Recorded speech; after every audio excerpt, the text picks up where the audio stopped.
Hi, welcome back to Truth Fairy Tidbits. I am your Truth Fairy, and I am here to feed you little tidbits of information that you otherwise wouldn't look at on your own if you are still of the statist mindset, meaning that you believe in government, voting. We'll get into other things like germ theory and viruses and vaccines. But for now, we are explaining how and why government is illegitimate and immoral and is nothing but a theft-funded ruling class. Okay? So if you want to get caught up to where we are now, please go back and start the beginning of my videos so that any of this will make sense. We've already gone through one source book that started me out on my journey to deprogram from the statist mind. And we have moved on to a second book, and this one is called The Most Dangerous Superstition by Larkin Rose. And it's a very exciting book and explains exactly why government is nothing but a theft-funded ruling class. And we don't need it, okay? So, last video, I'm going to just read the quote that is the punchline of this book. And then I'm going to finish just the first part one of this, which is still basically just explaining what this book is going to be. And he breaks it down into sections so that you can really grasp the idea. So, continuing on, I'll just briefly, the punchline. Okay, so where we left off last time. The belief in authority, which includes all belief in government, is irrational and self-contradictory. It is contrary to civilization and morality and constitutes the most dangerous, destructive superstition that has ever existed. Rather than being a force for order and justice, the belief in authority is the arch enemy of humanity. Okay, that's what we're going to cover. Part one. Of course, nearly everyone is raised to believe the exact opposite of what he just said. The obedience to authority is a virtue, at least in most cases, that respecting and complying with the laws of government is what makes us civilized, and that disrespect for authority leads only to chaos and violence. In fact, people have been so thoroughly trained to associate obedience with being good that attacking the concept of authority will sound to most people like suggesting there's no such thing as right and wrong, no need to abide by standards of behavior, and no need to have any morals at all. That is not what is being advocated here, quite the opposite. Indeed, the reason the myth of authority needs to be demolished is precisely because there is such a thing as right and wrong. It doesn't matter how people treat each other. It does matter how people treat each other. And people should always strive to live moral lives. Despite the constant authoritarian propaganda claiming otherwise, having respect for authority and having respect for humanity are mutually exclusive and diametrically opposed.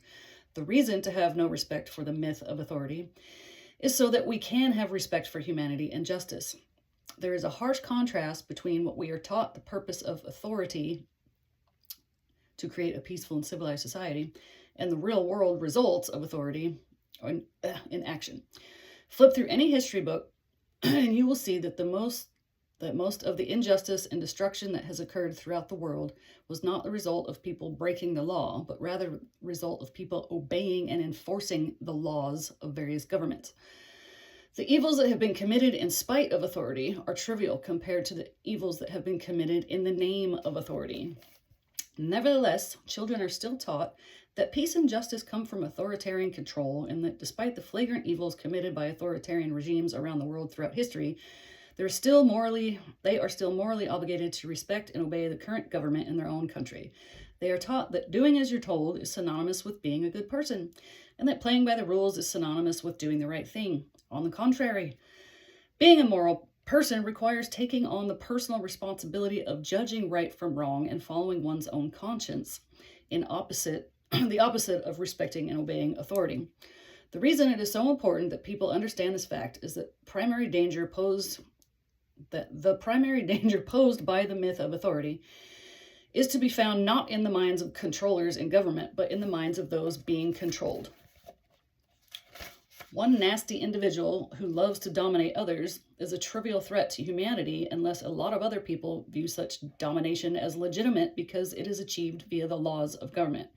The twisted mind of Adolf Hitler by itself posed little or no threat to humanity. It was the millions of people who viewed Hitler as authority, and thus felt obligated to obey his commands and carry out his orders, who actually caused the damage done by the Third Reich. In other words, the problem is not that evil people believe in authority. The problem is that basically good people believe in authority, and as a result end up advocating and even committing acts of aggression, injustice, and oppression, even murder. The average statist, one who believes in government, while lamenting all the ways in which authority has been used as a tool for evil, even in his own country, will still insist that it is possible for government to be a force for good, and will still imagine that authority can and must provide a path to peace. Provide a path to peace and justice. Say that a bunch of times. Provide a path to peace. Okay, we're almost done. People falsely assume that many of the useful and legitimate things that benefit human society require the existence of government.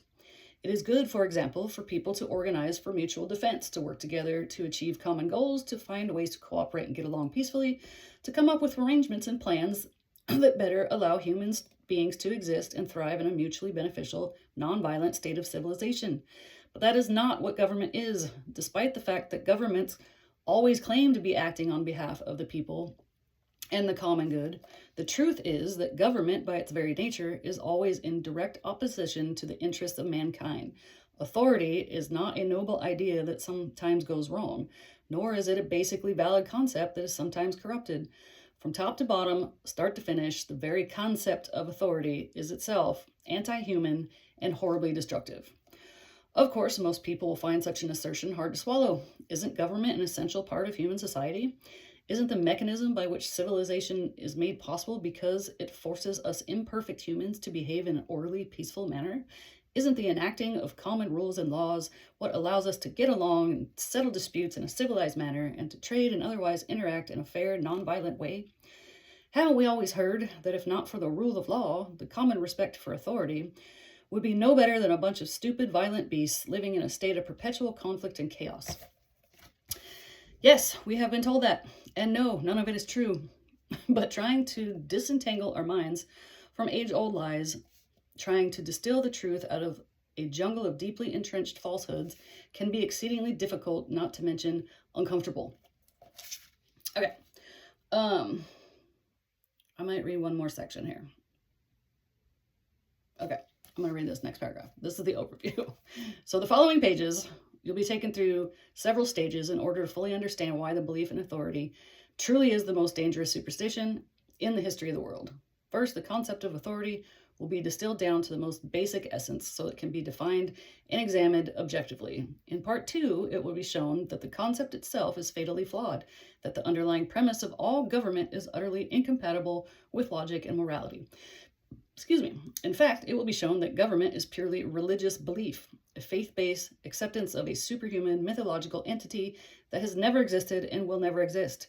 The reader is not expected to accept such a startling claim without ample evidence and sounding reasoning, which will be provided. In part 3, it will be shown why the belief in authority, including all belief in government, is horrendously dangerous and destructive. Specifically, it will be shown how the belief in authority dramatically impacts both the perceptions and the actions of various categories of people, leading literally billions of otherwise good, peaceful people to condone or commit acts of violent, immoral aggression. In fact, everyone who believes in government does this, though the vast majority do not realize it and would vehemently deny it.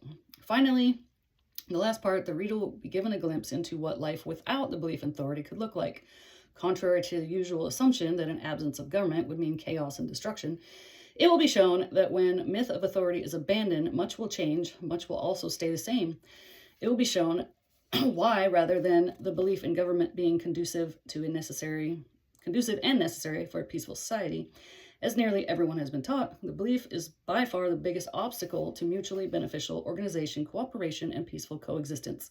In short, it will be shown why true civilization can and will exist only after the myth of authority has been eradicated. Okay, so we'll stop there. That's a lot for today. So that's what we're going to go through. And yes, he will get into how things could work without government, because that's the first thing that everybody's brain goes to when I tell you that we don't need government. It's immoral and illegitimate bullshit, okay? And everybody goes, well, what's the alternative? Because we've been trained that there is no alternative, that it has to be. It has to. Everybody would turn into chaos. Like, people think that that's what anarchy means, that it equals chaos. And they've ingrained that in you through books, movies, everything. You ask anybody on the street what anarchy means, and they will say chaos. That is not what it means. Anarchy literally just means no rulers. That's it. It means freedom. And then everybody says, well, we have to have rules. That's not what I said. I said no rulers. There are rules. It's called natural law. We'll get into all of that eventually. So I'm going to stop there for today. I hope that you're getting excited about this book because it's going to do a lot to expand your mind, I promise. Stay with me. It will happen. Okay. That's all for today. As always, do not comply. Bye.